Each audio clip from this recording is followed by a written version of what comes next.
Ay buntag kay igsuunan. Lucas 5:17-26 Kiayo ni Jesus ang usa ka paralitiko.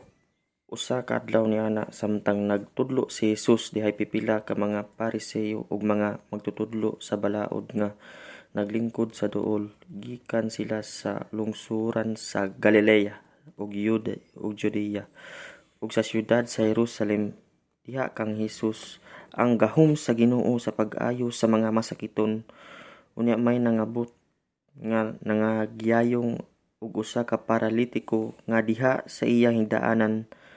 Naningkamot sila sa pagsulod sa balay aron ilang ikabutang ang paralitiko sa tubangan ni Jesus.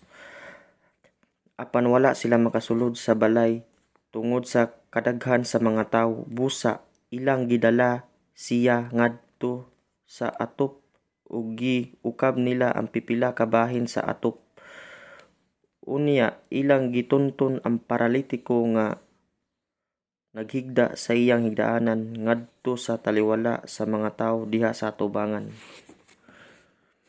ni Jesus. Sa pagkakita ni Jesus sa kadako sa ilang pagsalig kaniya, miingon siya sa tawo, "Higala, gipasaylo na ang imong mga sala." Unya nakapangutana sa ilang kaugalingon ang mga magtutudlo sa balaod ug ang mga Pariseo, kinsa ba kining tawhana nga nagpasipala sa Dios. Walay tawo nga makapasaylo sa mga sala kundili ang Dios lamang. Apan nasayra ni Jesus ang ilang hunahuna ug giingnan niya sila, "Nganong nagunahuna man kamo sa ingon ni ana? Hain bay sayon ang pag-ingon gipasaylo na ang imong mga sala, o ang pag-ingon bangon og lakaw? Ipakita ko kaninyo nga ang anak sa tawo adunay gahom dinhi sa yuta aron pagpasaylo sa mga sala." Busa iyang giingnan ang paralitiko, "Ako nagsugo kanimo, bangon, dad-a ang imong higdaanan ug pauli sa inyo."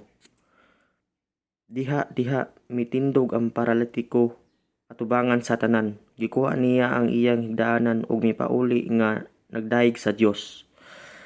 Natingala pag-ayo silang tanan ug uban sa kahadlok ilang gidaig ang Dios pag-ingon, "Kahibulongan gayud kaayo ang atong nakita karong adlaw."